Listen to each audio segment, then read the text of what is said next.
Let's get into it. Here it is, your Daily Dispatch.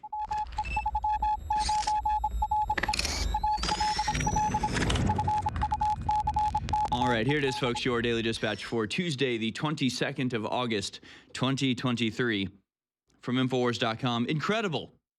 Biden compares devastating Maui blaze to minor kitchen fire at his house as he cracks jokes during his visit to that fire-ravaged area of the United States. Joe Biden seemingly reluctant flying visit to Maui on Monday before he takes yet another vacation for the rest of the week went about as well as expected. It was an unmitigated disaster. I mean, that's putting it nicely. That's putting it lightly. Just to recap what old Joe has been up to as president of the United States for the past month or so. He went to vacation for a couple weeks in Delaware, vacation for a couple weeks in Lake Tahoe. Eventually, he got around to acknowledging that the Maui fires happened. He's now made his way to Maui, where as soon as he gets off the plane, he is met with just a barrage of curse words from everybody on the island who despises him, and rightfully so. Then he makes jokes about the ground being hot. He wanders around like a total invalid, joking about this fire, and then basically saying, I know how you feel. My house almost burned down, and as the Daily Signal reports, compares the wildfire to almost losing his 67 Corvette. That's right. Biden compares Maui wildfires to almost losing his 67 Corvette. Just wild. It really is wild. We'll return to this story in the next segment, and we'll show you the videos.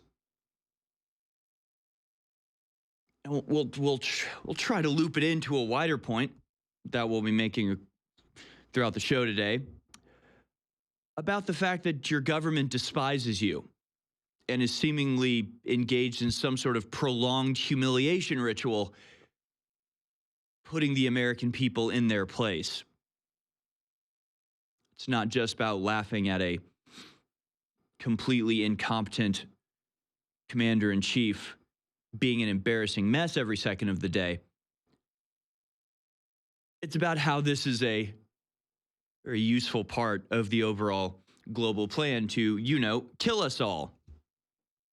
Yeah, we'll get into it. Don't you worry. Meanwhile, also at Infowars.com, it's really happening. Mask mandates, contact tracing re-implemented at colleges and offices. There are reports circulating that colleges and offices are beginning to reinstate COVID mask mandates and contact tracing despite no new cases of the virus being reported. The Atlanta Journal-Constitution reported Monday that Morris Brown College, a black private liberal arts college, has reinstated the measure as part of a precautionary step. The report notes that students and staff will be asked to mask up while on campus only 1 week after classes began, which I remind you, doesn't make any sense. As throughout the last 6 months or so, ever since the pandemic ended, we've seen story after story admitting in no uncertain terms just how ineffective every single mask mandate or lockdown measure truly was. So it's not up for debate anymore. Why they're engaged in this again is anyone's guess. Story also at Post-Millennial. Black Atlanta Liberal Arts College, Morris Brown implements mask mandate social distancing measures amid new COVID scare. Oh, it's a scare, all right. We'll also be talking extensively today about the Ukraine war. Washington Post has this story: Ukraine offensive will fail to reach Melitopol, U.S. intelligence says. They've actually assessed Ukraine's counteroffensive as being a more or less total, complete, ridiculous failure. It will fail to reach the southeastern city of Melitopol. People familiar with the classified forecast told the Washington Post a finding that, should it prove correct, would mean Kiev will not fulfill its principal objective of severing Russia's land bridge to Crimea in this year's push. So again, we'll get back into what's happening in Ukraine a little bit later. Some good news here, moderately so. From the Post-Millennial, judge rules against Antifa defendants in default awards Andy Ngo $300,000 in damages over Portland attack. Court ruled in favor of Post-Millennial senior editor Andy Ngo on Monday in his civil trial against the remaining 3 alleged Antifa defendants that had physically attacked him in June 2019 in Portland, Oregon. We covered this trial a little bit, but it wasn't looking good for Andy Ngo as his Antifa opponents were openly threatening the jurors, smashing out the windows of the cars of journalists that were covering the story, and generally acting like a deranged mob. Like a mafia of goblins, I guess you could say. Now they've each of the 3 defendants that he was suing for giving him brain damage, physically attacking him in Portland, each have to pay $100,000 in damages. Which seems a little bit out of whack. Seems a little bit out of whack. I won't say why. I won't say why because I'm afraid if I talk about, comparisons to other certain trials, maybe we'll get sued for $10 billion. So I'm just saying, it seems like you give a guy brain damage, you attack a journalist, you actually physically assault somebody, $100,000. Now, I'm not going to talk about what we've been through because I'm afraid we'll be sued for billions. You understand? So I'm not going to talk about it. I'm not going to mention it, actually, at all. Finally, we have this story. Trump says he will surrender Thursday in Georgia. Bond set at $200,000. Trump says he will surrender Thursday on Georgia charges tied to efforts to overturn the 2020 election. Former President Donald Trump says he will surrender to authorities in Georgia on Thursday to face charges in the case accusing him of illegally scheming to overturn the 2020 election loss in his state, illegally tweeting, illegally not believing the mainstream media, illegally noticing things. How dare he? He wrote on his social media network, Truth Social, quote, "Can you believe it? I'll be going to Atlanta, Georgia on Thursday to be arrested."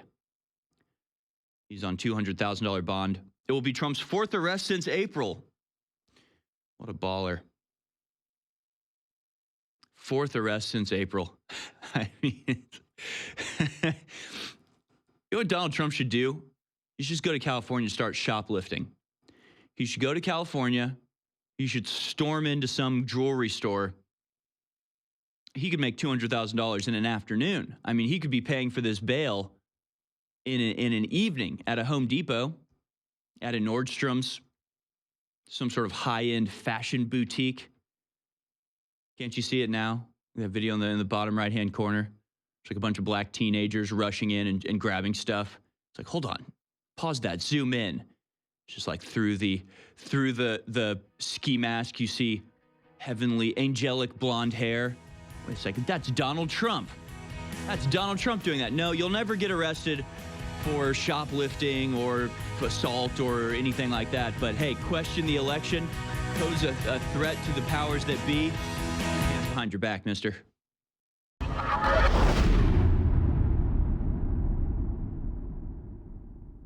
Alex Jones here in the next 60 seconds with some very exciting announcements.